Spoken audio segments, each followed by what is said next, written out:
What's up guys, welcome back to my channel, and if you're new to my channel, welcome to my channel.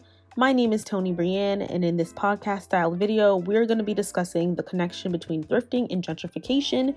I found this topic to be very important to talk about, and also I found it extremely interesting. I have been researching it and I wanted to share my findings and views and thoughts on this topic. Before we get into this video, please be sure to click that subscribe button, click on that notification bell to see whenever I drop a new video. And without further ado, let's get straight into this video. The popularity and expansion of thrift haul videos on YouTube and TikTok have introduced a new generation of young people to thrift shopping. Once known to be a shameful way of life, this new generation has now adopted thrifting as a trendy way to shop for clothes, causing it to now include people who can actually afford to buy new items. Thrifted garments are now seen as unique in a digital world where style is constantly on display, and fast fashion has significantly lowered price expectations. Regular people with a knack for saving money can acquire a substantial social media following from posting content of them buying and trying on thrifted garments and items they obtain. Major platforms such as Depop, Poshmark, and Mercari have also made secondhand buying and reselling more accessible, particularly in light of the pandemic's impact on in-person shopping. According to ThredUp and Global Data's 2020 resale report,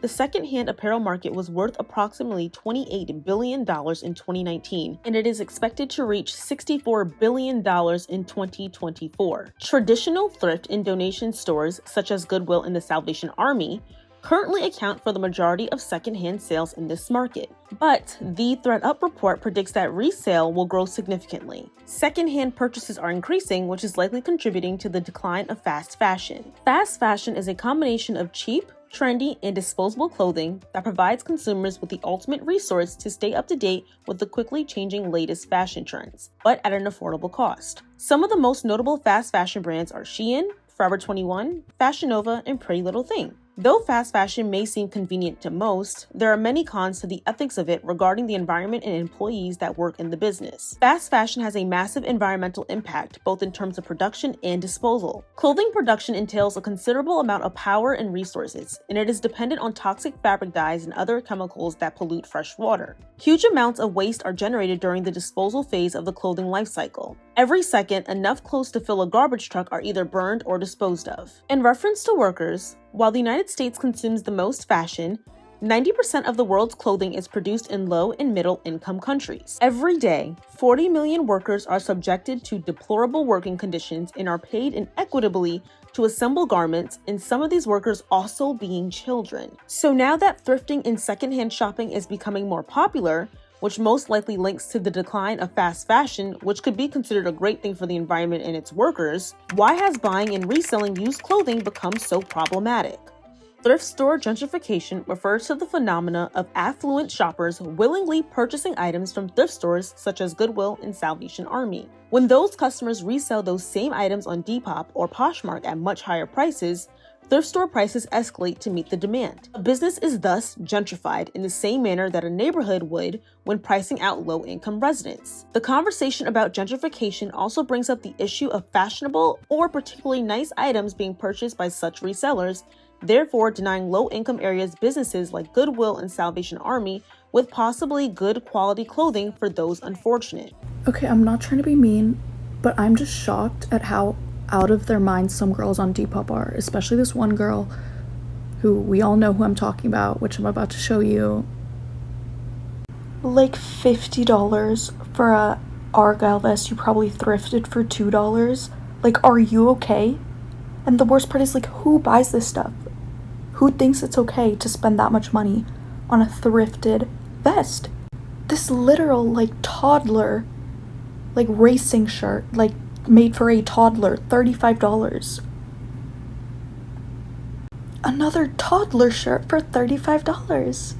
This literal children's jacket that probably came from like Old Navy for $40. Like, I'm just shocked. Excessive shoppers are the main target in this conversation of thrift store gentrification. Some of these shoppers being Depop resellers who mark up items found at their local Goodwill to make a profit, thrift shop YouTubers who frequently buy more than they can reasonably wear, and thrift quote-unquote flippers who buy oversized garments to transform into smaller fitted items. The general argument is that resellers and bulk buyers inadvertently raise the prices of thrifted goods by purchasing items they don't need. As a result, low-income buyers may be priced out of their local thrift stores, And plus-size consumers who already struggle to find clothes and garments in the secondhand market now have fewer selections to choose from. Resale markets are arguably the best example of free market capitalism. Prices are set by sellers, which typically can range from reasonable to just ludicrous. On Depop, where 90% of active users are under the age of 26, shop owners are frequently young people or teens selling their thrifted items to customers their own age. These young customers may lack the ability to distinguish authentic vintage garments from the mounds of thrifted garments on Depop, and as a consequence, they may be paying much above average amounts for items that aren't truly unique. The trendiest fashion search on Depop right now is Y2K and 90s style. This includes satin bustiers, low-rise jeans, baguette bags, halter tops, and crop shirts. Resellers have used the increased demand of Y2K in 90s style by creating throne screen printed baby tees and selling children clothes into the mix, which are items that are frequently marketed for double or triple their thrifted price, and also attract the most social media anger for outrageous markups. We are back on Depop scams, and tonight we have an entire page. And no, I will not be covering this up because everyone's gonna know who it is because everybody's been requesting them. The fact that hate equals blocked is in your bio tells me that quite a few people have called you out, so I'm gonna add to that list. Everything behind me, children's shirts, all use sizes. We have a children's strawberry shortcake t-shirt for $100, another children's shirt for $75, and another children's shirt for $90. Like, these are your average prices for children's shirts. Even though they are vintage, they are not worth more than $30 because they are a child shirt from the 90s. And before anybody says anything about these cute little designs that are so unique, guys, every child shirt has a cute cartoonish design on it. It's called children's fashion. And look, if you're going to upcharge people a ridiculous amount, do not leave the original price tag on. And just so everybody has reference, this is what one of these children's shirts looks like on an extra small body. It's not cute, it's scamming. It doesn't help that most clothes on Depop are labeled as vintage in order to boost search traffic to sellers' sites, even if they aren't technically vintage. Many internet critics also tend to blame wealthy, privileged white kids for ruining the art, uniqueness, and convenience of Depop, the Y2K style, and even the concept of thrifting itself. It's not fair, not fair, not fair, not fair, not fair, not fair, not fair, not fair, not fair, not fair!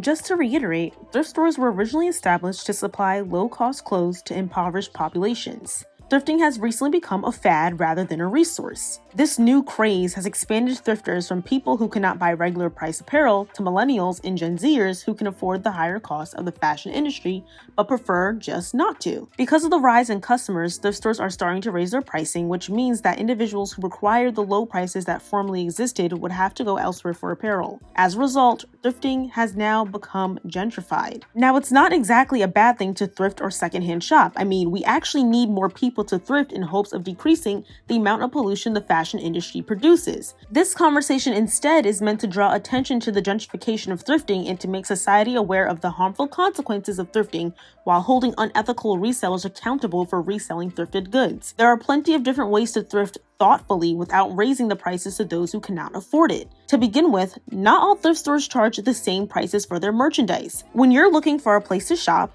consider thrift stores that cater to more of your current economic status. These are the stores that will provide more affordable costs than typical merchants while still providing clothes to people in need. Another excellent option is to shop at a secondhand store that gives back to impoverished areas in a meaningful way. You can find local thrift stores that do just this just from a simple Google search. It is imperative that we recognize that for some people, thrifting is a need, not an option. Demand from more affluent individuals is increasing income disparity and effectively marginalizing under-resourced groups. Next time you go thrifting, think about where your money is going and how it may affect others around you. Thrifting and gentrification easily ties into classism, racism, privilege, and marginalization. Even if you aren't blatantly a part of the problem, the way you think, speak, and act truly reflects your involvement in these prejudices within society. So, next time you go out thrifting, make sure to think before you shop. So that is the end of this video, guys. This is all of my research that I've gathered from discussing thrifting and gentrification and the ties of this. I think it's just a very important discussion to have because